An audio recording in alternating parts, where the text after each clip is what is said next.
शादीशुदा औरत दो मर्दों को धोखा क्यों देती है? किसी ने क्वेश्चन किया है कि एक स्त्री है जो शादीशुदा होते हुए भी अपने पति को भी और साथ में जिससे वो अफेयर करती है उसको भी एक साथ धोखा कैसे दे सकती है। आप यहाँ एक साथ दो पुरुषों की बात कर रहे हैं।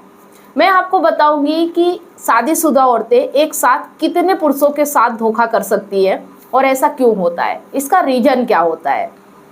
तो आप लोगों को लग रहा होगा कि ज़्यादातर ये टॉपिक ही हमारे चैनल पे क्यों चलते हैं, तो मैं आपको बता दूं, जिन लोगों से मेरी बात होती है ज़्यादातर उनकी समस्या यही होती है कि पति पत्नी एक साथ एक ही छत पे रह रहे हैं लेकिन पत्नी धोखा दे रही है। कभी पत्नी का कॉल आता है कि पति धोखा दे रहा है। तो देखिए, जो धोखा देने की प्रक्रिया है ना, ये आखिर होती क्यों है। हम जिसके साथ होते हैं, जिसके साथ हमारी शादी होती है, हम उसके साथ क्यों नहीं रह पाते, क्यों हम उसको धोखा देने के लिए मजबूर हो जाते हैं। तो आज इसी टॉपिक पे बात करेंगे। वीडियो बहुत ही नॉलेजफुल होने वाला है, वीडियो अंत तक जरूर देखिएगा ताकि आप इस चीज को समझ सके। और अगर आपके रिश्ते में ये सब प्रॉब्लम आ रही है, आप धोखा दे रहे हैं या आपको कोई धोखा दे रहा है, तो आपको कैसे डील करना है, कैसे निपटना है, वो चीजें आप इस वीडियो के माध्यम से समझ सको। वीडियो कंटिन्यू रहेगा, लेकिन उससे पहले आप सभी लोगों की माइंड की कसरत के लिए एक सवाल है, पराई स्त्री से संबंध रखना कानूनी है? ए, सभी देशों में। बी, कुछ देशों में। सी, किसी भी देश में नहीं। डी, केवल विशेष परिस्थितियों में। जवाब जरूर दीजिएगा। सही जवाब देने वालों के नाम मैं हर संडे शाम 8 बजे फेसबुक पेज और यूट्यूब पर पोस्टर के माध्यम से अनाउंसमेंट करती हूँ, तो पोस्टर जरूर देखें। अगर आप हमारे कॉन्टेस्ट में भाग लेते हैं, मन के विनर बनते, तो आपको हमारी तरफ से एक शानदार गिफ्ट भी दिया जाता है। तो कॉन्टेस्ट में भाग जरूर ले। तो चलिए बिना किसी देरी के वीडियो को कंटिन्यू करते हैं। देखिए, सबसे पहली बात जो होती है कि जो पत्नी होती है, जो लड़की होती है, जब उसकी शादी होती है, या तो उसकी शादी जबरदस्ती कराई जाती है या उसकी मर्जी के खिलाफ कराई जाती है, या वो शादी से पहले किसी और के अफेयर में होती है। शादी के बाद उसे उसका पति पसंद नहीं आता। जाहिर सी बात है कि अगर वो किसी और से प्रेम कर रही है और शादी अगर जबरदस्ती कराई जाएगी तो उसका मन उस व्यक्ति में लगेगा नहीं, और उसका जो पुराना प्रेमी होता है उसका मन वहीं लगा हुआ रहता है। तो एक रीजन तो ये हो गया, इस वजह से भी वो शादी के बाद भी अपने पति को धोखा देती रहती है। दूसरा रीजन ये है कि भावनात्मक संतुष्टि, मतलब उसे आपसे बात करके संतुष्टि नहीं मिलती है, आपका टाइम कम मिलता है, आप उसे समय कम देते हो। तो दूसरा कारण ये हो गया। तीसरा कारण है शारीरिक संतुष्टि। कभी कभी औरतें ऐसी होती हैं कि अगर पति से शारीरिक संतुष्टि नहीं मिल रही तो उस चीज़ के लिए अगर कोई बाहर अप्रोच करता है तो उसकी ओर खींची चली जाती है। तो ये 3-4 कारण हैं, और भी कारण हो सकते हैं, बहुत से कारण हैं जिसकी वजह से एक औरत किसी को भी धोखा देने के लिए मजबूर हो जाती है। अब देखिए क्या होता है, यहाँ पे वो औरत भी नहीं जानती कि जो वो कर रही है वो सही नहीं है, क्योंकि अगर उसका रिश्ता उसके प्रेमी के साथ रखना होता तो उसकी शादी जबरदस्ती कराई गई थी, उस वक्त उसे बगावत करनी थी, अपने पैरों पे खड़े होना था, किसी के कहने पे नहीं आना था। वो जिससे प्रेम करती उससे शादी कर सकती थी, लेकिन अगर वो उस प्रेम को उस समय सही नहीं मानती, ठीक है उसके पेरेंट्स जो करा रहे वो उस चीज़ से एक्सेप्ट कर लेती है, उसके बाद अगर वो अपने पति को धोखा दे रही तो ये गलत बात है।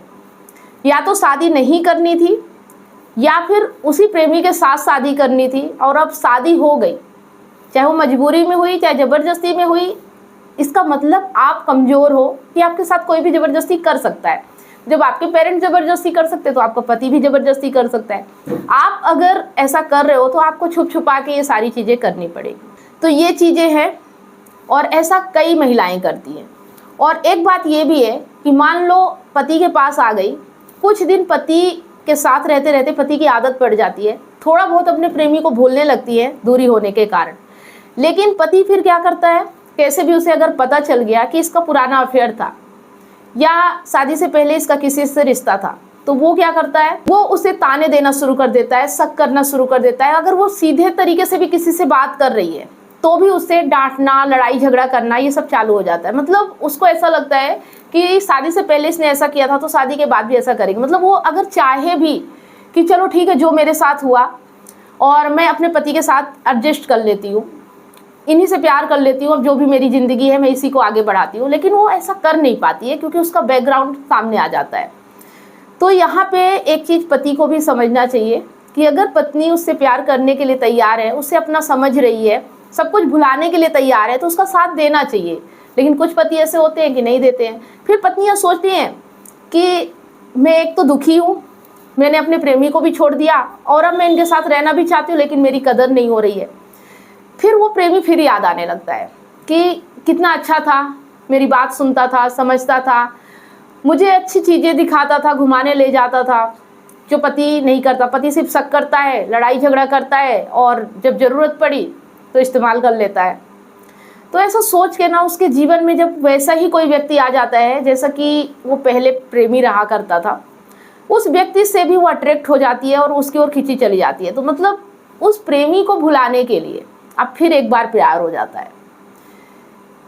कहने का मतलब ये है कि आदमी जब पहली बार किसी से प्यार में पड़ता है ना, तो वो बिना सोचे समझे, नादानी, अनजाने जैसा भी अट्रैक्शन है हो जाता है।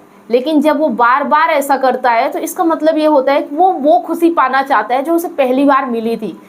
जो कशिश, जो तड़प, जो बेचैनी पहली बार में उसे एहसास हुआ था ना, वो फील करना चाहता है, वो उस चीज़ को महसूस करना चाहता है। और वो फीलिंग उसे अपने पति में नहीं मिल रही है, क्योंकि पति तो शक कर रहा है, लड़ाई झगड़ा कर रहा है, मारपीट कर रहा है। तो अब वो फीलिंग उसे किसी और से मिलने लगती है और जिस फीलिंग के पीछे वो भाग रही ना, वो फीलिंग वहाँ भी ख़त्म नहीं होती है। कुछ दिनों बाद वहाँ भी फीलिंग ख़त्म हो जाती है और उस व्यक्ति से भी झगड़ा होने लगता है, या तो ब्लॉक अनब्लॉक चलने लगता है, टाइम नहीं दे रहे हो, वहाँ भी शिकायतें शुरू हो जाती है। क्योंकि हम जिस उम्मीद से जाते हैं ना किसी के पास कि हमें ये चीज़ें मिल जाएंगी, वो चीज़ें वहाँ भी नहीं मिलती है, क्योंकि ये चीज़ें वो है ही नहीं जो आप चाहते हो। आप चाहते कुछ और हो और ढूंढ कहीं और रहे हो। आपका मन शांति चाहता है, आपका मन मुक्ति चाहता है, आपका मन आज़ादी चाहता है, लेकिन आप सोच रहे हो किसी व्यक्ति से मिल जाएगा, तो आप इस तरह से उस व्यक्ति को भी छोड़ देते हो। उसके बाद कोई अगर तीसरा चौथा व्यक्ति आता है, वो भी आपकी तारीफ करता है, आपसे अच्छी बातें करता है, आपको घुमाने फिराने ले जाता है, आपकी हर ज़रूरतों का ख्याल रखता है, क्योंकि उसे आपके पास आना है। आपकी कमजोरी देख लेता है कि आपको किसी की तलाश है, आपकी नज़रें बता देती है कि आपको किसी की तलाश है, और वो व्यक्ति इस चीज़ का फ़ायदा उठाता है। इस तरह से पत्नी की लाइफ में एक के बाद दो, दो के बाद तीन, चार, ऐसे क्रम चलते रहते हैं। एक व्यक्ति आया, 2 महीने रहेगा, 4 महीने रहेगा, साल भर रहेगा, 2 साल रहेगा, उसके बाद उसकी यादें धुंधली पड़ती जाती है, उसका अट्रैक्शन कम होता है, उसकी फीलिंग कम होती है और फिर हम नई फीलिंग की तलाश में होते हैं। ऐसा करने के लिए कई महिलाएं ऐसा भी करती हैं कि अपने पति के घर से बाहर जाने का इंतज़ार करती है। जब पति घर से बाहर जाते हैं तो किसी भी बाहर वाले को अपने पास बुला लेती है और जब तक उसके साथ समय बिताती है, जब तक पति नहीं आ जाता है, उसके बाद फिर झूठ बोलती है। तो ये चीज़ें होती है और इस तरह से महिलाएं, पत्नियां अपने पति को धोखा देती है और इसी तरह से पति भी करते हैं। ऐसा नहीं है कि सिर्फ पत्नियां करते हैं। बात पत्नियों की थी इसलिए मैं पत्नियों की बात कर रही हूँ। तो ये चीज़ें हमें समझना है, जानना है कि अगर इस चीज़ को कम करना है तो सबसे पहले तो अपनी पत्नी को समझना है, और अगर उसका कभी पास्ट में कोई अफेयर है भी तो उससे खुल के बात करना है। और अगर वो आगे आपके साथ ज़िंदगी जीना चाहती है नए सिरे से, तो जब तक वो दोबारा मौका ना दे तब तक उसके प्रति शक नहीं करना है। ये शक करके ना हम गलती कर देते। देखो, एक शक होता है कि कुछ कर रहा होता है इंसान, तब शक होता है। एक शक ये होता है कि कुछ कर चुका है, उसके बाद हमें उसके किए गए कामों को देख के शक हो जाता है। तो जो ये होता है ना, तो वो इंसान चाह के भी आगे नहीं बढ़ पाता और नर्क में गिरता चला जाता है। और एक चीज़ और है कि अगर पति और पत्नी का कम्युनिकेशन गैप है, एक दूसरे से अच्छे से बात नहीं हो पा रही, एक दूसरे से अपने दिल की बातें शेयर नहीं कर पा रहे, एक अच्छाई बुराई जो भी है आप एक दूसरे को बता नहीं पा रहे हो ना, तो भी फिर तीसरा व्यक्ति आ जाता है। क्योंकि हमें बोलने की आदत होती है, हमें कोई ना कोई चाहिए जो हमें सुने, और अगर आप दोनों एक दूसरे को नहीं सुनोगे तो कोई तीसरा व्यक्ति आपको सुनने के लिए आ जाता है और वो इस चीज़ का फ़ायदा उठाता है। तो यहाँ पे ये चीज़ें भी हमें समझनी है। और जब पति और पत्नी के बीच में प्यार होता है ना, एक दूसरे के प्रति भरोसा होता है, ईमानदारी होती है, उसमें किसी तीसरे की जगह होती ही नहीं है। तो ये तभी होता है, कोई तीसरा व्यक्ति तभी आता है जब आप दोनों के रिश्ते में दरार होती है। ये चीज़ आपको समझना पड़ेगा।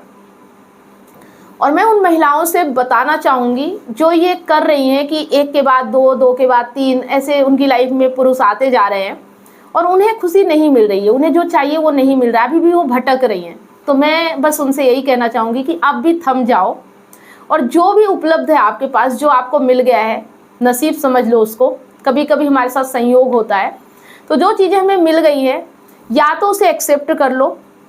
कहते हैं ना, खुश रहने के 2 ही तरीके हैं, जो मिला है उसमें खुशी ढूंढ लो, या जिस चीज़ में तुम खुश हो उसे पा लो। ताकत आपकी है। अगर आप नहीं पा सकते हो तो जो मिला है उसी में खुश रहना सीख जाओ। और अगर ताकत है कि जो चाहते हो वो मिल जाए तो उसे हासिल कर लो।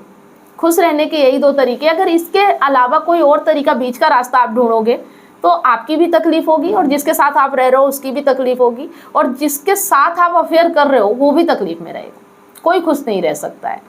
तो ये चीज़ें हमें समझने में बहुत टाइम गुजर जाता है, हमारी पूरी ज़िंदगी चली जाती है यही करते करते, लेकिन हमें वो चीज़ नहीं मिलती जो मिलना चाहिए वास्तव में। तो अगर आप भी वास्तव में जानना चाहते हो कि आपका जो ये दिल बेचैन है, आपकी जो ये तड़प है, आप जो चाह रहे हो वो कहीं और क्यों नहीं मिल रहा है, इतना सब कुछ कर लिया, इतने लोगों से रिलेशन बना लिया, फिर भी आप संतुष्ट क्यों नहीं हो, क्यों आप अब रुक नहीं रहे हो, क्यों आप भागते ही जा रहे हो, तो आप मुझसे पर्सनल काउंसलिंग ले सकते हैं। अगर आपकी इच्छा है कि आपकी ज़िंदगी में जो कुछ चल रहा है ये थम जाए और आपकी ज़िंदगी एक सही रास्ते पे चले, आपको वास्तव में सुकून हो, जब आप रात में सो तो आपको गहरी नींद आए, बिना टेंशन के, बिना चिंता के, बिना डर के, बिना लालच के, बिना स्वार्थ के, तो काउंसलिंग के लिए नंबर दिया गया है। और यही सब चीज़ें होती हैं। पति को भी थोड़ा पत्नी का ध्यान रखना चाहिए, पत्नी को भी अपने पति का ध्यान रखना चाहिए। अगर आप 2 लोग एक दूसरे के साथ हो ना, तो तीसरे की एंट्री कभी मत करना अपने ज़िंदगी में। और अगर ऐसा हो भी रहा है कि आपका पति लड़ाई झगड़ा कर रहा है, मारपीट कर रहा है, दारू शराबी है, कभी कभी इस वजह से भी पत्नियाँ पराये पुरुषों के पास जाती है, तो ऐसे पति को अपनी ज़िंदगी से बाहर करना ही उपाय होता है, क्योंकि उसके साथ रह के आप खुश रह ही नहीं पाओगे। चाहे बाहर वाला कितनी भी खुशी दे देगा, फिर भी घर पे तो आपको उसी के साथ रहना है। तो अगर ऐसा व्यक्ति है तो उसके साथ एक ही तरीका है कि ऐसे व्यक्ति को अपनी ज़िंदगी से बाहर निकालो, तब आप खुश रह पाओगे। लेकिन अगर पति भी थोड़ा समझदार है, पत्नी भी समझदार है और आप दोनों अपने रिश्ते को समझदारी से निभा सकते हो, तो थोड़ा सा पति को भी ध्यान रखना चाहिए कि मेरी पत्नी है, घर पे रहती है, उसे भी समय की ज़रूरत है, उसे भी मेरी ज़रूरत है, तो थोड़ा सा काम से टाइम निकाल के कभी हफ्ते में एक दूसरे के साथ टाइम स्पेंड कर सकते हैं। पत्नी को भी सोचना चाहिए कि अगर सब कुछ अच्छा है, सिर्फ एक एहसास के लिए, एक फीलिंग के लिए मैं बाहर क्यों भटक रही हूँ, जबकि 1 से करके देख लिया, 2 से करके देख लिया, कुछ हासिल नहीं हो रहा है, तो अब शायद नहीं मिलने वाला है। तो जो हासिल है ना, जो मिला हुआ है, उसी में खुश रहना सीख जाओ। कहते हैं ना कि खुशी कहीं भी मिल जाती है, खुशी को कहीं ढूंढना नहीं पड़ता है। मृग के समान होता है कि उसकी नाभि में ही कस्तूरी होता है, लेकिन वो बन बन भटक रहा होता है। वैसे ही खुशी आपके घर में होती है, लेकिन आप बाहर ढूंढ रहे होते हो और आपको ना घर पे खुशी मिलती, ना बाहर खुशी मिलती। तो उम्मीद करती हूँ कि ये वीडियो एक रियलिटी को टच करता है। आई होप आपके लिए ये वीडियो बहुत ही उपयोगी रहा होगा। वीडियो अगर पसंद आया हो तो लाइक ज़रूर करना।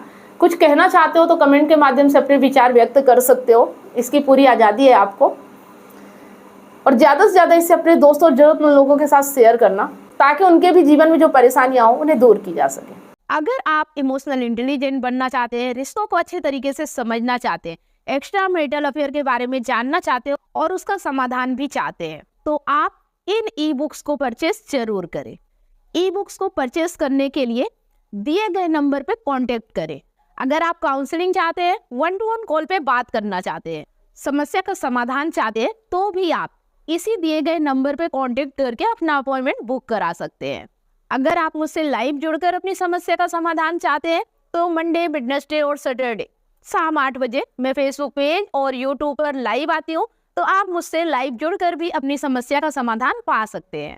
यहाँ स्क्रीन पर फेसबुक आईडी और यूट्यूब चैनल शो हो रहा है, आप उसे फॉलो और सब्सक्राइब जरूर कर ले। लास्ट में अगर वीडियो पसंद आया तो उसे दिल से लाइक करें, कमेंट और शेयर ज़्यादा से ज़्यादा करें, क्योंकि आपका एक शेयर किसी की लाइफ में बहुत बड़ा परिवर्तन ला सकता है। साथ में बेल आइकन प्रेस करना बिल्कुल भी ना भूलें, ताकि जो भी वीडियो मैं पोस्ट करूं उसका नोटिफिकेशन आपको सबसे पहले मिले और आपसे कोई भी वीडियो मिस ना हो। इसके साथ ही अगर मेरे वीडियो आपको बहुत ही अच्छे लगते हैं तो फेसबुक पर स्टार देके और यूट्यूब पर सुपर थैंक्स देकर हमें सपोर्ट जरूर करें। धन्यवाद।